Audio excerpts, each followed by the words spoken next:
সম্মানিত হাজিরিন, যে আয়াত আপনাদের সামনে তিলাওয়াত করেছি, এই আয়াতের মধ্যে আল্লাহ তাআলা যে ব্যক্তি জিকির থেকে গাফেল থাকে তার তিনটি শাস্তির কথা আল্লাহ তাআলা উল্লেখ করেছেন। অর্থাৎ যে ব্যক্তি আল্লাহ তাআলার জিকির থেকে গাফেল থাকবে, আল্লাহ তাআলার জিকির থেকে বেখবর থাকবে। যে ব্যক্তি আল্লাহ তাআলার জিকির করবে না, আল্লাহ তাআলা তাকে তিনটি শাস্তি দিবেন। এক নম্বর শাস্তি হচ্ছে আল্লাহ তাআলা তার দুনিয়ার জীবনকে সংকীর্ণ করে দিবেন। অর্থাৎ দুনিয়াবি দুশ্চিন্তা, দুনিয়াবি পেরেশানি, কামাই রুজিতে বরকত না থাকা, এই ধরনের বড় বড় বিপদ আল্লাহ তাআলা তাকে দিবেন। এই প্রশস্ত দুনিয়াটাও তার কাছে সংকীর্ণ মনে হবে যদি এই ব্যক্তি আল্লাহ তাআলার জিকির না করে। আরেক রায়াতে আসছে তার কবরের জিন্দেগিটাও সংকীর্ণ হয়ে যাবে।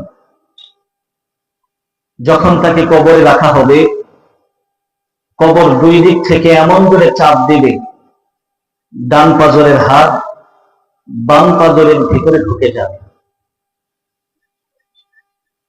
আল্লাহ তাআলা পবিত্র কোরআনুল কারীমে ঘোষণা করেন, ওয়ামান আ'রাদা আন যিকরি ফাইন্না লাহু মাঈশাতান যানকা। যে ব্যক্তি আমি আল্লাহর জিকির থেকে গাফিল থাকবে, তার দুনিয়ার জীবন সংকীর্ণ হয়ে যাবে। আল্লাহ তাআলা বলেন, ওয়া নাহশুরুহু ইয়াওমাল কিয়ামাতি আ'মা। কাল হাসরের মাঠে আমি তাকে অন্ধ অবস্থায় উঠাইব।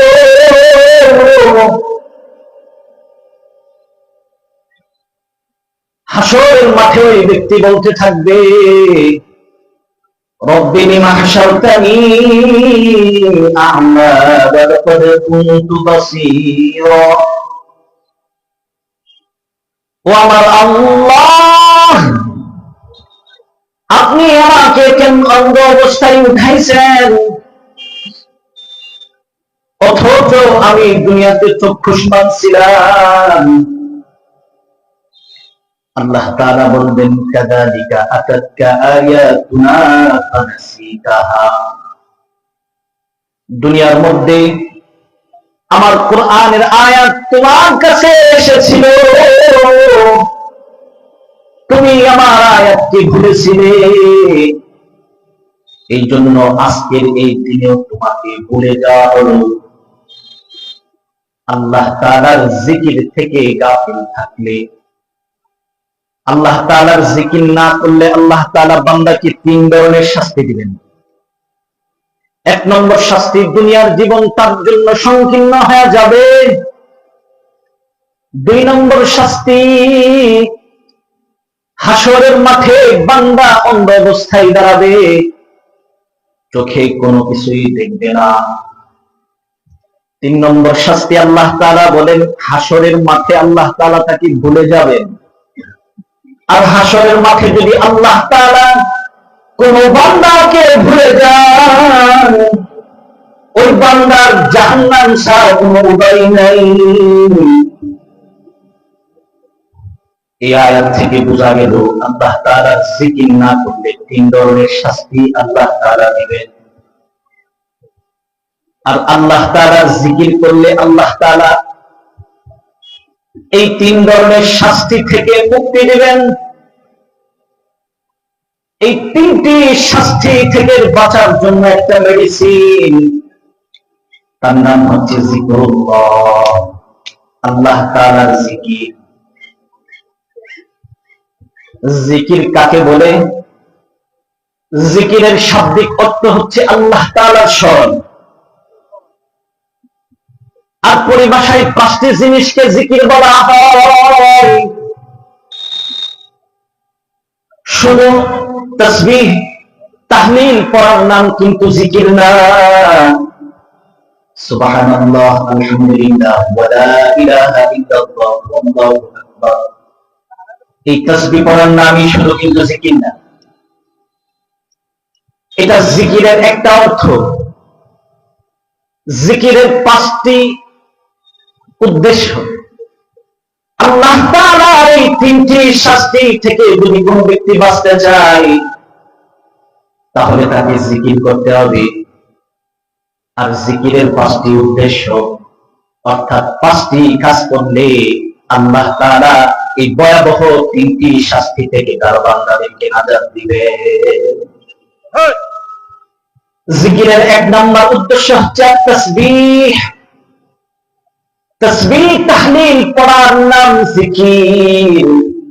এটা হচ্ছে জিকিরের 1 নম্বর উদ্দেশ্য।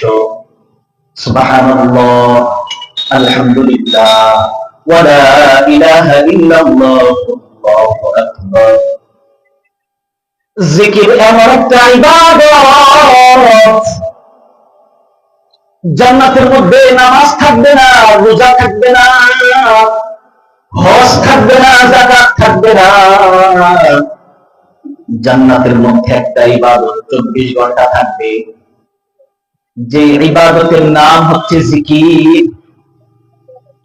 যেটা বান্দার অজান্তেই, বান্দার জবান থেকে, বান্দার অজান্তেই প্রতিনিয়ত জিকির বের হতে থাকবে। সহিহ মুসলিম শরীফে আবু হুরায়রা রাদিয়াল্লাহু তাআলা আনহু থেকে হাদিস বর্ণিত, আল্লাহর রাসূল সাল্লাল্লাহু আলাইহি ওয়াসাল্লাম বলেন, ইলহামুনা আত-তাসবিহ ওয়াত তাকবীর কামা ইলহামুনা আন-নাফাস। জান্নাতীদের জান্নাতের মধ্যে জবান থেকে নিজের অজান্তে এমন ভাবে জিকির বের হতে থাকবে যেরকম বান্দা নিজের অজান্তে নিজে শ্বাস নিঃশ্বাস নিয়ে থাকে।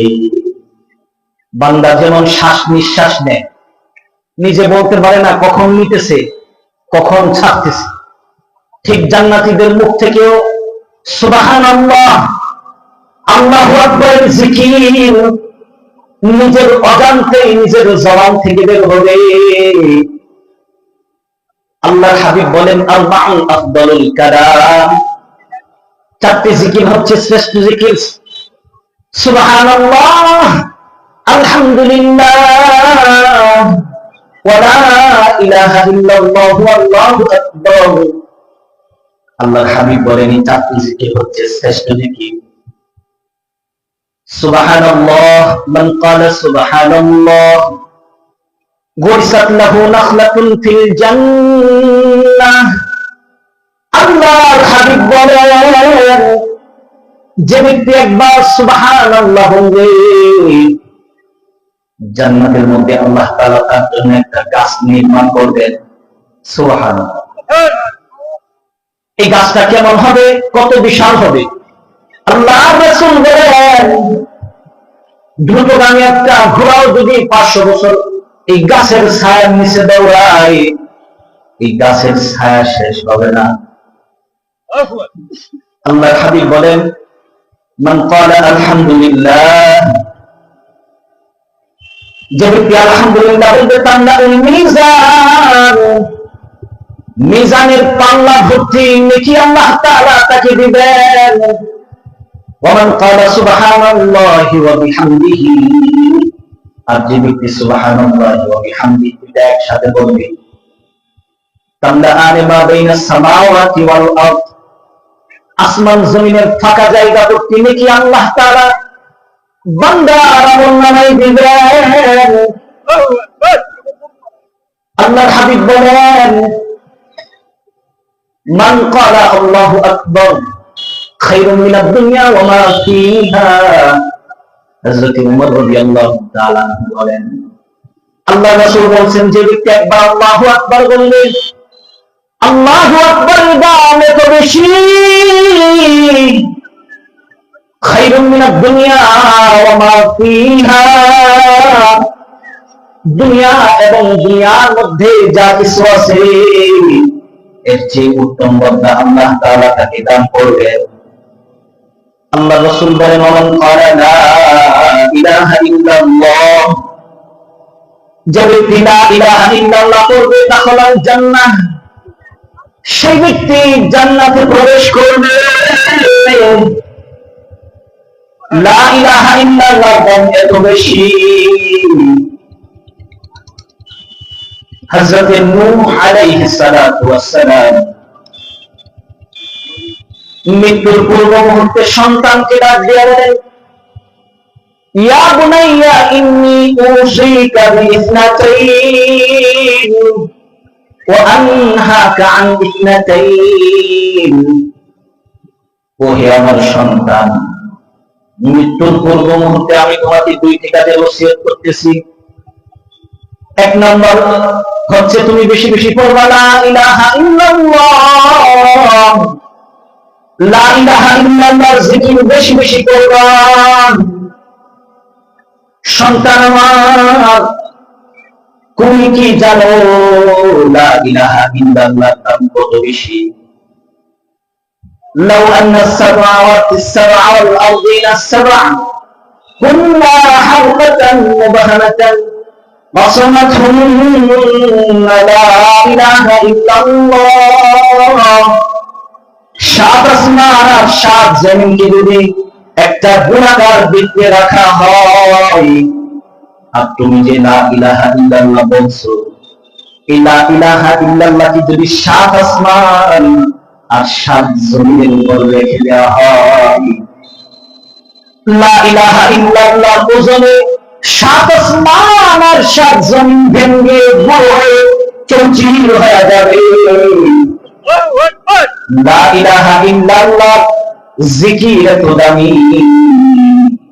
আল্লাহর হাবিব বলেন, যে ব্যক্তি লা ইলাহা ইল্লাল্লাহ বলল, সে যেন জান্নাতে ঢুকে গেল। এই হাদিসটার একটা শান ওয়ারদ আছে, হাদিসটা বলার একটা প্রেক্ষাপট আছে। সহিহ মুসলিম শরীফের মধ্যে হযরত আবু হুরায়রা রাদিয়াল্লাহু তাআলা আনহু থেকে বর্ণিত, তিনি বলেন, আবু হুরায়রা রাদিয়াল্লাহু তাআলা আনহু বলছেন, একবার আমরা কুন্না কুউদান হাওলা রাসূলিল্লাহি সাল্লাল্লাহু আলাইহি ওয়াসাল্লাম ওয়া মা'না আবু বকর ওয়া উমর, একবার আমরা আল্লাহর নবীর পাশে বসা ছিলাম। আল্লাহর নবী মিম্বরে বসে বয়ান করতেছিলেন, আল্লাহ রাসূলের চতুর্পাশে আমরা সাহাবায়ে কেরাম বসা ছিলাম। আল্লাহর হাবিব বয়ানের মাঝখান থেকে বয়ান স্টপ করে বের হয়ে যায়। আবু হুরায়রা সবচাইতে বেশি পেরেশান, আমি আবু হুরায়রা হলাম, কারণ আল্লাহর নবী বয়ান থেকে উঠে কোথায় যেন চলে গেছে। মনে করেন আমি আপনাদের মাঝে বয়ান করতেছি, বয়ানের মাঝখান যদি হঠাৎ করে উঠে চলে যায়, আপনার পেরেশান হবেন না যে হুজুরের কি হইলো, বয়ান রেখে কেন চলে গেল? আবু হুরায়রা বলে, আল্লাহ রাসূল চলে গেল মসজিদ থেকে, আমি আবু হুরায়রা মসজিদে নববীর চতুর্পাশে আল্লাহ রাসূলকে খুঁজলাম, কিন্তু আল্লাহ রাসূলকে পেলাম না। মদিনা মসজিদে নববী থেকে প্রায় কিলোমিটার দূরে হবে। হাঁটতে লাগলাম, গিয়ে দেখি হঠাৎ একটা বাগান, বাগানের চতুর্পাশে ওয়াল দিয়া বেষ্টনী করা আছে। আবু হুরায়রা বলে, গেট তালা মারা পেলাম, গেটটা তালা লাগানো ছিল। আমি দেয়ালের চতুর্পাশ দিয়ে ঘুরলাম, দেয়ালের এক নিচু এক জায়গা দিয়া দেখি গর্ত করা আছে, শিয়ালের গর্তের মতো, যেরকম সুর যেরকম হিম দেয়া ঢুকে এরকম, এই পাশ থেকে ওই পাশে ভিতরে ঢুকা যাবে এরকম শিয়ালের একটা গর্ত দিলাম। শিয়াল যেভাবে ঢুকে আমরা সেভাবে শিয়ালের গর্তের ভিতরে ঢুকে গেলাম। ওই পাশে যখন দেয়ালের ভিতরে ঢুকলাম, দেখলাম একটা ছোট পুকুর আছে। ওই পুকুরের কাছে আল্লাহর নবী দাঁড়ায় কি যেন চিন্তা করতেছে। আমি আল্লাহর রাসূলকে গিয়ে সালাম দিলাম। আল্লাহ রাসূল আমাকে সালামের উত্তর দিলেন, জবাব দিলেন। আল্লাহ রাসূল আমাকে দেখে বলেন, আবু হুরায়রা, তুমি আমার উম্মতকে বলে দিবা, মান ক্বালা লা ইলাহা ইল্লাল্লাহ দাখালাল জান্নাহ, আমার যে উম্মত লা ইলাহা ইল্লাল্লাহ পড়বে, খালিসান মিন কলবিহি, আন্তরিকতার সাথে লা ইলাহা ইল্লাল্লাহ পড়বে, আমার ওই উম্মত জান্নাতের ভিতরে প্রবেশ করবে। আবু হুরায়রা রাদিয়াল্লাহু তাআলা আনহু বলেন, ইয়া রাসূলুল্লাহ, আমি যদি এই হাদিস সাহাবায়ে কিরামকে বর্ণনা করি তারা তো বিশ্বাস করবে না। আল্লাহ রাসূল বলে, তাহলে একটা কাজ করো, আমার জুতা নিয়ে আনো। আল্লাহ রাসূল ওনার দুই জুতা মুবারক হযরত আবু হুরায়রাকে দিয়ে দিলেন। হযরত আবু হুরায়রা এই জুতাকে বুকে নিয়ে দেয়াল থেকে বের হয়ে গেলেন। দেয়াল থেকে বের হয়ে দেখেন হযরত উমর রাদিয়াল্লাহু তাআলা, হযরত উমর রাদিয়াল্লাহু তাআলা কে বলেন, আল্লাহ রাসূল বলেন, মান ক্বালা লা ইলাহা ইল্লাল্লাহ দাখালাল জান্নাহ, যে ব্যক্তি লা ইলাহা ইল্লাল্লাহ বলবে সে ব্যক্তি জান্নাতে প্রবেশ করবে। তাহলে আমার আলোচনার বিষয় ছিল আল্লাহর জিকির না করলে আল্লাহ তাআলা তিনটি শাস্তি দিবেন। এই তিনটি শাস্তি থেকে বাঁচতে হলে জিকির করতে হবে। আর বলছিলাম জিকিরের পাঁচটি অর্থ, অর্থাৎ পাঁচটি কাজ করলে তিনটি শাস্তি থেকে বাঁচা যাবে। জিকিরের পাঁচটি উদ্দেশ্যের মধ্যে একটা হচ্ছে তাসবিহ তাহলিল করা। জিকিরের 2 নম্বর উদ্দেশ্য হচ্ছে নামাজ পড়া, আকিমিস সালাতি তালিযিকরি। জিকিরের 3 নম্বর অর্থ হচ্ছে কোরআন চলা, কোরআন তিলাওয়াত করা, কোরআন মোতাবেক চলা। জিকিরের 4 নম্বর অর্থ হচ্ছে হাদিস মোতাবেক চলা। জিকিরের 5 নম্বর উদ্দেশ্য হচ্ছে জিকিরের মজলিস, অর্থাৎ যে মজলিসে কোরআন সুন্নাহ আলোচনা হয় এই মজলিসে বেশি বেশি আসা যাওয়া করা। এটাই হচ্ছে জিকিরের 5টি উদ্দেশ্য। আল্লাহ তাআলা আমাদেরকে আল্লাহ তাআলার জিকির বেশি বেশি করে ওই তিনটি ভয়াবহ শাস্তি থেকে বাঁচার তৌফিক দান করুন। ওয়া আখিরু দাওয়ানা আলহামদুলিল্লাহি রাব্বিল আলামিন। আসসালামু আলাইকুম ওয়া রাহমাতুল্লাহি ওয়া বারাকাতুহু।